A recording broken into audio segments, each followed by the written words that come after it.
Hello, all. This is the story of how I got into cyber. A lot of people have asked us questions, so I figured I'd do a little video. For me, I had no degrees, no certificate, high school education.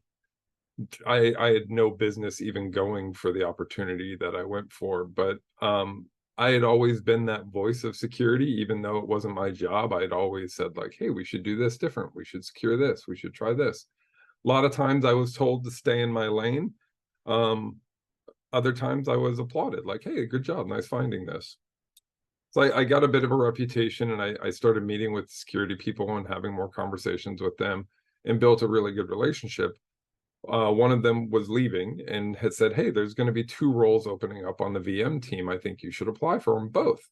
One was the PC desktop role, for vulnerability management, and another one was the first IoT security role for Disney, with a mobile kind of background also in that. So the person was going to be building out the IoT mobile strategy for Disney and a bunch of other cool stuff. Um, I didn't even know what IoT was when I applied. So to say I didn't meet the qualifications for that role would be an understatement. I barely had the qualifications to even understand what IoT meant, but I got really obsessed very, very quickly. I reached out to the hiring manager and asked for a quick conversation. And she gave me 15 minutes. We had a good chat. She asked me some of the things that I've seen in Disney that could be better. What can we secure more? What can we do different? And I think she saw my passion because she said, "Hey, I'm going to give you an opportunity. I'm going to let you interview." This was huge for me. So I went all in. I studied every single day IoT. I lived and breathed it for the month before my interview, over and over again, learning every possible thing, reading every single article, um, becoming an IoT kind of mobile expert very, very quickly.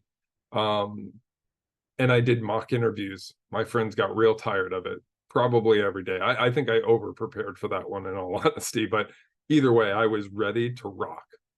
So it's the night of the interview, and I am super sick, like really sick. It's not nerves. I don't really get nervous, but I was sick, so I thought maybe it was nerves.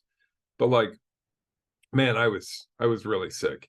I hadn't eaten since like 9 o'clock the day before. I hadn't slept really only a few hours, and it was rough going. But I only had one in-person interview, and it was with somebody I'd worked with for many years. And if he's watching this right now, maybe it'll be a funny retelling of the story from my side. So I called him up and I said, "Hey, can we do this one interview in person, or that was in person? Can we do it via video?" And he's like, "No, man, this is an FTE role. This is a prominent security role within Disney. I need you to come in for this." So I was like, whatever. I didn't care. I wasn't going to lose this opportunity. If I had to get him sick, I was going to. Um, and and I came in. We had a really good chat. The interview went really well, and he knew my work ethic. We'd worked together for years. It was a pretty relaxed interview, and I felt really confident. And he gave me, basically lots of votes of confidence, and said, "You got this," and was really empowering. And I really needed that day. Um, so I get back to my office. I'm the only one in the office that day, and all of the rest of my videos are with my team that is going to be on the West Coast. Now, Disney's security interview process is pretty grueling. It's about 8 hours of back-to-back interviews. We call it the gauntlet, and it's because you earn it in a lot of cases to join security at Disney. So after the first interview, I do pretty well. I feel pretty confident on how I did. The next interview joins voice only, which I was very excited about. So I turned off my video and I laid on the floor.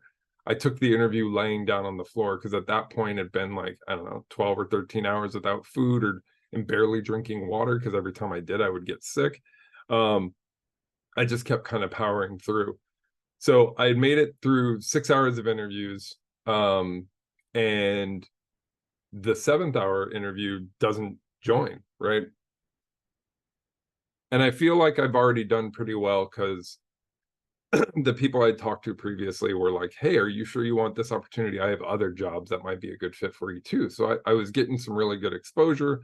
and getting other opportunities offered to me. So I felt like I did really well. So the seventh kind of interview doesn't join, but I decide to kind of call it there. I say I'm done. Turned out I had a stomach flu. I was really, really sick for probably about a week or two, almost a week, yeah. And then I was able to finish out the rest of the interviews. So I finish out the rest of the interviews. I do the red team interview, and it was really intense. The red team's hitting me with a bunch of questions. I'm doing really, really well. And then I finally get to a point where I go, do I need to know this? Because if I do, I will. But man, I have no idea. And they just start laughing because their whole goal was to see where my knowledge limit was and to see how I answered a question I didn't know. Because honestly, within the interviewing process, that is the most important thing. How you answer a question you don't know tells me more about you than anything you answer that you do know. You can memorize things you do know, but how you answer something you don't know is very clear. And for me, I instantly punched out. I was like, I have no idea, guys. Do I need to know, what type of cryptography is used and yada, yada, whatever it was? I don't remember the question, but it was like so far over my head. I was just like, I give up. And they had a good laugh about it. So I made it to the final rounds with the hiring manager. And I will tell you the one question that she asked me that ended up getting me the job that she told me about later. So there was about 350 applicants for this role. I think they interviewed maybe 10 or 15 people.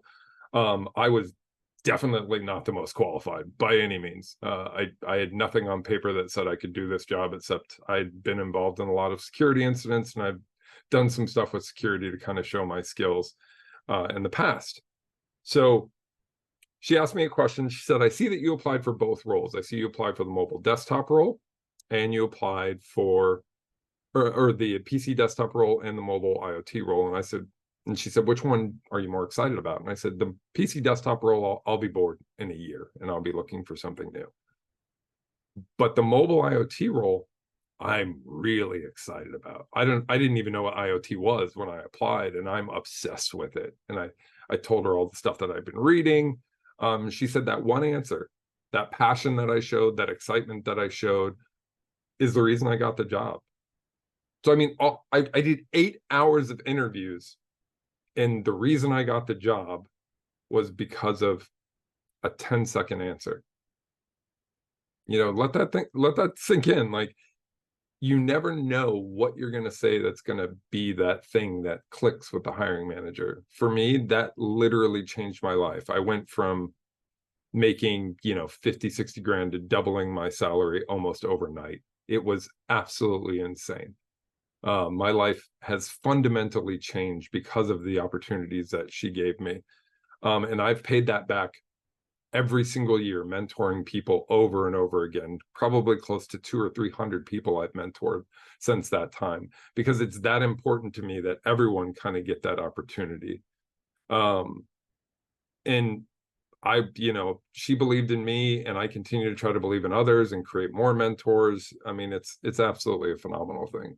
But that's my story. I wanted to share with you my cyber journey, and know that even if you don't match all the qualifications, go for it anyways. The worst they can tell you is no. Good luck out there.